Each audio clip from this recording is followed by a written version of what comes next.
Empowerment Through Knowledge and Sarina Stone present the Tequila Drinker's Guide to Health and Wellness radio show with your host, Medical QiGong author, practitioner, and educator, Sarina Stone, featuring the director of the Universal Healing Tao Medical QiGong System, Master Mantak Chia. This is episode 27, How to Balance Anger with Medical QiGong. Welcome back, listeners. So we have a really fascinating show today about anger. This is going to be a good one. As you know, Master Chia is on tour right now. We won't see him for a few months. And so one of his very favorite medical QiGong instructors and the founder of White Tiger QiGong School, Tevia Feng, is here with us for the next couple of months, and we're going to demystify ancient Chinese secrets. This show's a little more casual. We're just sitting in the dining hall at beautiful Dao Garden Resort in Chiang Mai, and we're going to shoot the breeze for a little bit. Hi, Tevia. Hey. All right, so we've been racking our brains here, trying to figure out how to make medical QiGong entertaining. And again, every show we're going to demystify some of the things that we think we know about all this Chinese medicine, mystical stuff. And so today we're going to talk about anger. I like that subject, especially being where I'm from. Yeah, where are you from? I'm from Massachusetts. Yeah, that'll do it. Okay, but in all reality, now for me, as the girl, as the end part of our show, one of the biggest things I see as just a huge problem is how quick a lot of us are, and I could put myself in that category on occasion, really quick to react to life by getting angry. Yeah. From my female perspective, we take things personally, and then it pisses us off, okay? I like talking to you because you'll laugh about it, you know a lot of great stuff, and you can actually physiologically explain what happens when we allow that to be a part of our personality and do absolutely nothing to change it, okay? So pick any place to start. Let's talk about being angry. Well, I think anger is a good subject to talk about because it's probably the most common emotion that's found in America today. I mean, what is making you angry? Like, everybody's pissed off about the election one way or another. I mean, right. that everybody's pissed off about that. Whether you were voted for Trump or not for Trump, you were pissed one way or the other. And America's going through, like, probably one of the angriest cycles in history that I've seen. Oh, yeah, that's a very interesting observation. You're right. And so when we look at anger really deeply, we're going through constant stimulations of emotions throughout our day. So from the time you wake up to the time you go to bed, you're probably being instigated or stimulated for some type of emotion. And I'd almost bet the majority of people, probably even listening to this show, have gone through some type of stimulant to stimulate anger at some point in the day. Like something has happened that would stimulate anger. I get it. Yeah, like someone cut you off in traffic, or there was a traffic jam, or someone said something you didn't like, or someone you ordered something at a restaurant and it pissed you off, didn't come out the way you wanted it. You got a bad haircut. There's a million triggers. Yeah. So, but the question is, what happens to you when you go through that emotion, and how does it relate to qigong? And what happens is each time you go through an emotion, we know from science that the visceral fascia will contract. For example, when you go through anger, we know Chinese medicine tells us that is harmful for the liver if it's out of balance. A little bit of anger is actually good. It's actually beneficial, but too much is going to be harmful. So what's happening on an anatomical level is that fascia that we talked about in previous shows, it's going to contract around the liver, and that's going to put pressure on the liver. And then you're sitting on your desk or wherever you are, and rather than reaching out and stretching out your arms and moving your body, you're probably sitting in a contracted position. So it's further exacerbating the problem and snowballing the issue. So that liver now has more added pressure onto it, and it's not able to expand in its sphere. So each organ has its own sphere that it sits in. But when the organs are compressed, they're all compressed against each other. And this pressure puts pressure on our physical body, and then mentally we feel pressure as a result. Because when you feel uncomfortable in your body, you're going to feel uncomfortable mentally and emotionally as well. Yeah. There's an intrinsic connection between the emotions and the physical body, and that's undeniable.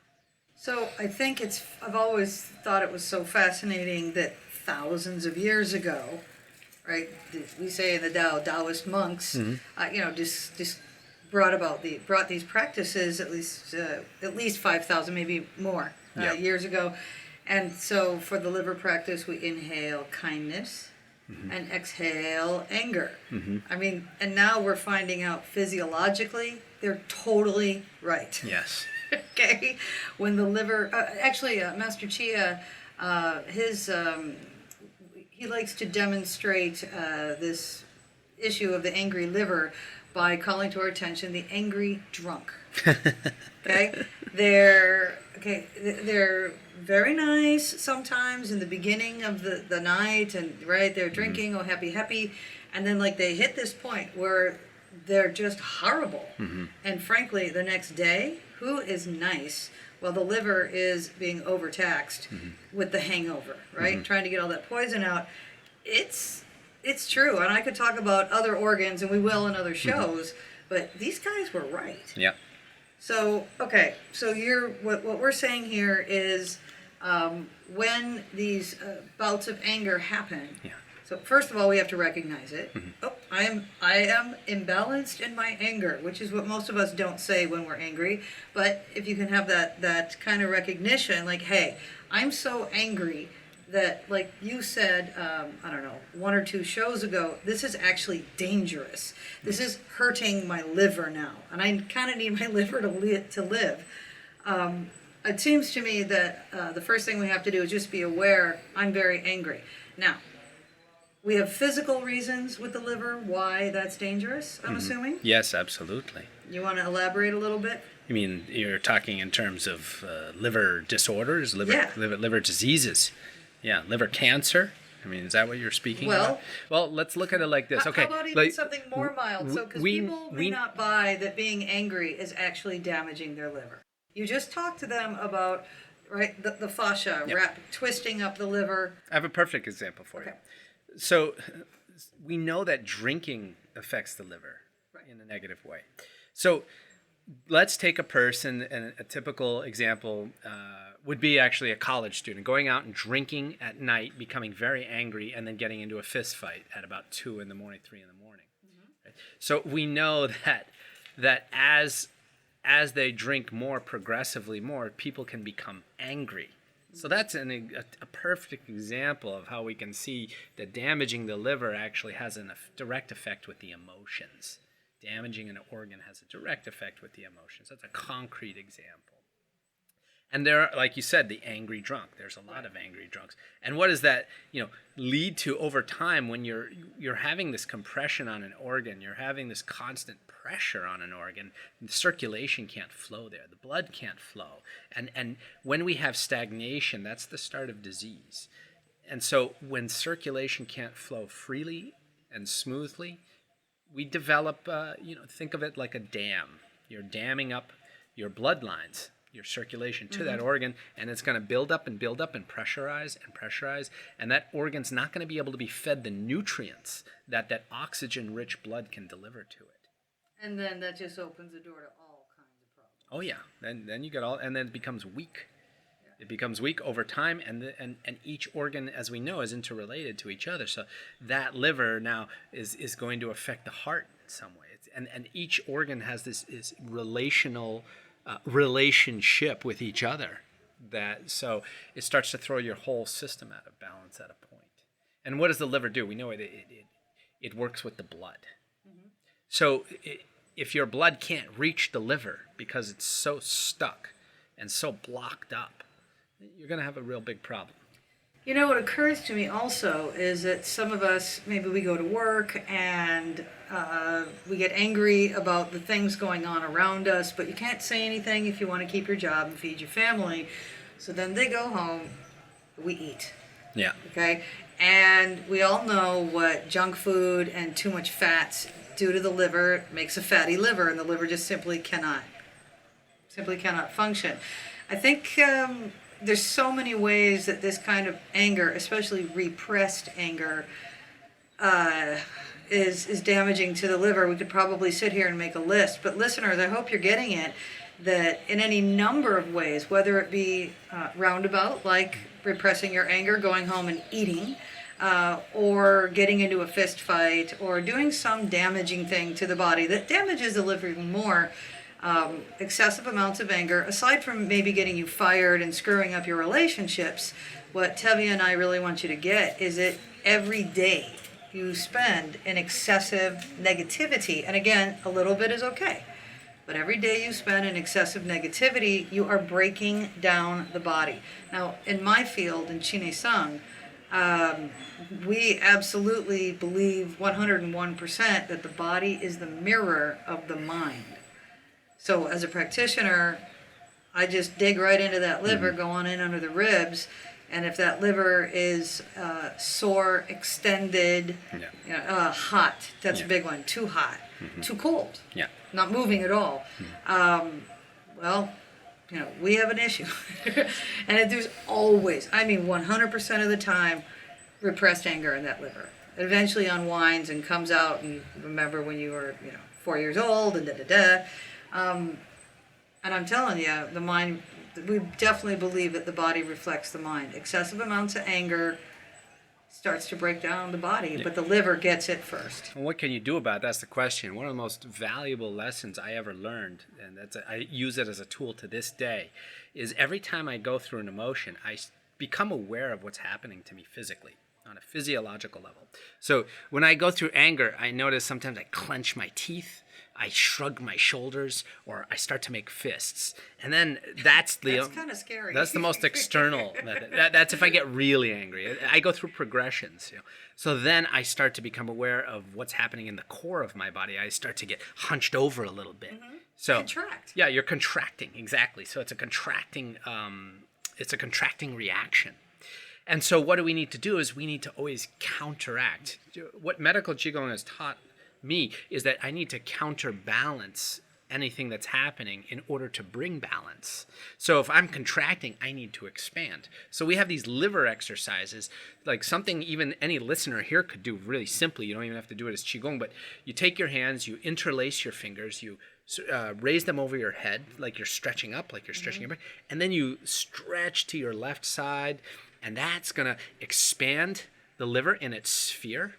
And then you come back and then you stretch to the right side, and that's going to compress the liver. So you're going through this compression and expansion, and that's going to help squeeze out any emotions and toxins. And then the expansion phase is going to allow it to expand in its sphere so it can then rest, and it's not squeezed and compressed against the other organs or contracted, and it's releasing that fascia that tightens, because we know that fascia it has a plastic-like quality. It can harden over time if it's in the same position repeatedly. So if we're in a contracted position repeatedly over time, it's going to harden over the liver. Oh, we've all seen that angry old woman or that angry old man, running around town, or not usually running, but and they're hunched over. Yep, hunched over, exactly. They're contracted. Exactly. What I do is because I know I contract my jaw when I get angry, so I immediately open it and stick out my tongue. Well, that's certainly a way to change the feeling of your interaction. If all of a sudden angry guy goes, "Excuse me," what the hell are you doing? I'm trying not to kill you. I also extend my fingers outwards because I happen to make fists sometimes when I get really angry. I extend my fingers, stick out my tongue, open my jaw, and then I expand my liver area. And it helps. It works because I start to change myself on a physiological level, and that equates to becoming aware of what's happening in the body. And then I really see how my emotions can actually hurt me more than help me, and I become in control of myself and my emotions. You know, when we're young, a lot of us don't have control over our emotions, but as we age, this can be a dangerous thing if you don't have control over your emotions. Yeah, and you have to go to anger management therapy and all these terrible things. For me, what I'm hearing is that what makes your life different now that, Qigong is such a big part of it, is you're at a place of choice. Because I would imagine if you do, the stretching and then becoming aware of the emotion and it's still with you, then okay, you have something to think about. But I would also imagine that in many, especially social settings, where somebody, in your opinion, is being inappropriate, I'm just using it as an example, you can just chill out for a second, focus on the self, realize I have an abundance of anger, it's out of balance now. I would imagine that in that moment, you begin to shift your behavior. I mean, on the outside. To those people who are listening right now, if you've ever had a colleague or yourself that's lost a job because they just can't, they just can't be okay with a situation. They have so much anger that it comes out inappropriately, and then you get fired. This actually could be a life-changing thing, to be at choice. Yep. Well, people always say, you're a Qigong teacher and you've been doing this so long, and you're not like us. But actually, I'm just like anybody else. I go through all the same emotions. I get pissed off at all the same things, but I just have a different strategy and way to deal with it. And so say someone pisses me off, like at a party or something like that, or at a social gathering. I might say, excuse me, and I'll walk away. I'll actually go do a little bit of liver Qigong on my own where no one can see me. I feel at peace. I calm down. I go back. And I think more clearly. I can make wiser decisions. I can react without being reactive. I can choose my reaction and choose my words, because now I'm not under the pressure of the physiological pressure on my organ. So I can start, and my blood's flowing, and I've relaxed my heart rate. Because what's happening when you're getting angry, your heart rate increases. And that's pumping the blood faster. And we start to go into the fight or flight mode. And that kicks in. So this physiological response, we want to start to counteract that and take control of that. Okay, Now ladies, I'm going to throw something out for you, because some of us, do anger a little bit different.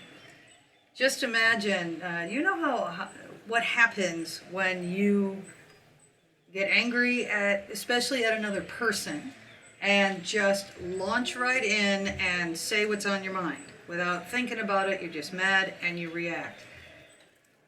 I know that some of our listeners out there, and ladies, I'm especially talking to you, have had a situation where you chose not to react, where you, for whatever reason, had to go home and think about it for a little bit. And later on, we find out, so-and-so was having a personal issue. It had nothing to do with me. So-and-so needed a knee replacement and was in a lot of pain and was totally not themselves. There have been times, I know, that each of you ladies out there have been really glad that you didn't attack the person that made you angry, because you would have then been the idiot. You would have been the bad guy. And I think this is what Tevia is talking about. Again, it's about being in a place of choice. Now, I'm sure if you're at the party, Mr. Tevia, and you go and do your liver stuff, and you decide, nope, I still want to attack this guy. Okay, at least you're doing it with a clear mind and a level head, and I'm not saying it's right, and I'm not saying it's wrong. Right. I'm saying you are in a place of choice. Exactly, place of choice. That's the key words. And that's just, that's a real game changer. So let's go back to physiology and things that we can do. Now, obviously you can't describe fully, you described one exercise to stretch the liver and then compress it. What about, and I know you teach some just internal Qigong. Now I know what I would teach. If somebody was not in a position where they could move, they're in a boardroom. Yeah. And the ladies and gentlemen are being quite naughty, and they're getting mad, or their project is getting ripped off, or da-da-da-da-da. All these things that happen when we're at work. What do you do? I give a perfect example. I was coming off the subway in Beijing, and there goes the blender. Someone's making a smoothie, but so I was coming off the subway in Beijing, and people there are so rude and crude, and this guy just pushed me right off, and I realized he didn't intentionally do it. It's just the way they're so unaware sometimes over there. So he pushed me right up, and I got really pissed off, and I wanted to reach around and smack him, but I made the liver sound, which we have in Medical QiGong. We have 玉自觉, that means the 6 healing sound formula. Okay. And this sound is like really calming for the liver. And it's just like you're saying shh, but we say shh. Oh, you have a Chinese accent when you do it. Yeah, because it's a Chinese word. Right. Oh, it is? Yeah. So we make this sound shh, and I just take my lips and make it like I'm saying like ooh ooh, and I put a shh, and I feel, and I actually feel and imagine the anger releasing from my liver out my mouth, and I'm releasing it like within the wind, and I find that it's very relieving, and I might have to do that many times, but it works. It really works. And with Master Chia's method, which there's going to be small variations from teacher to teacher, and as I've told you guys before, Tevia is a master in his own right and a teacher of Medical QiGong. So Master Chia's way would be to smile, because that's so primary for all of his work. Focus on the liver, see the green color, the healing color. We would inhale kindness, and then collect the anger and exhale with an American accent. Is how I teach it. Now I feel like I should change it. I just shh, but now I want to she. I don't. You have to teach me later. Okay? We're not going to do this on the air. I want to learn the Chinese way for sure. But I'll share one story, and then believe it or not, we got to go. Okay. I was actually in a boardroom, and that's why I sometimes use that as a description.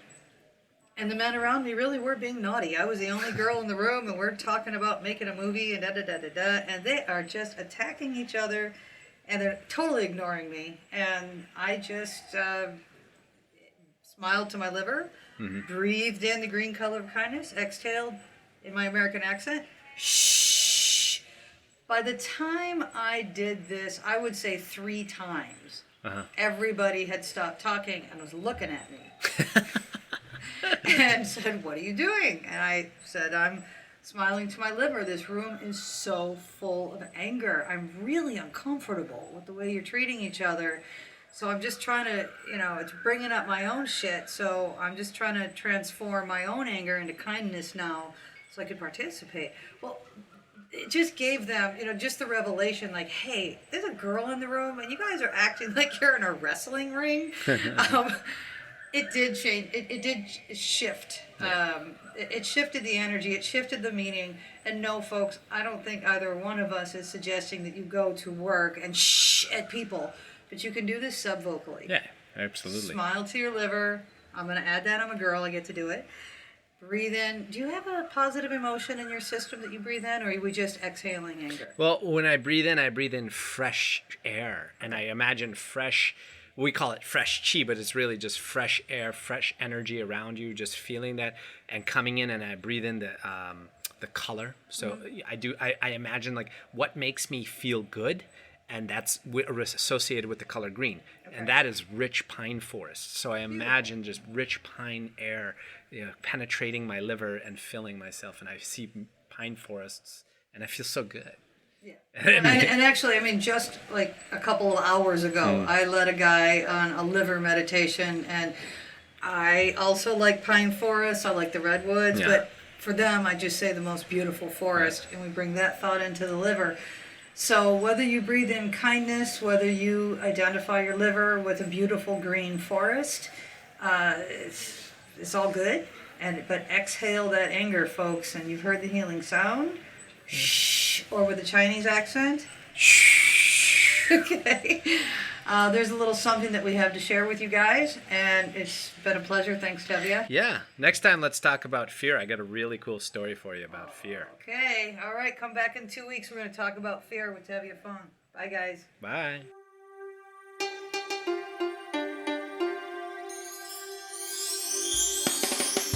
Thank you for joining us on another Empowerment Through Knowledge adventure. Want to learn more?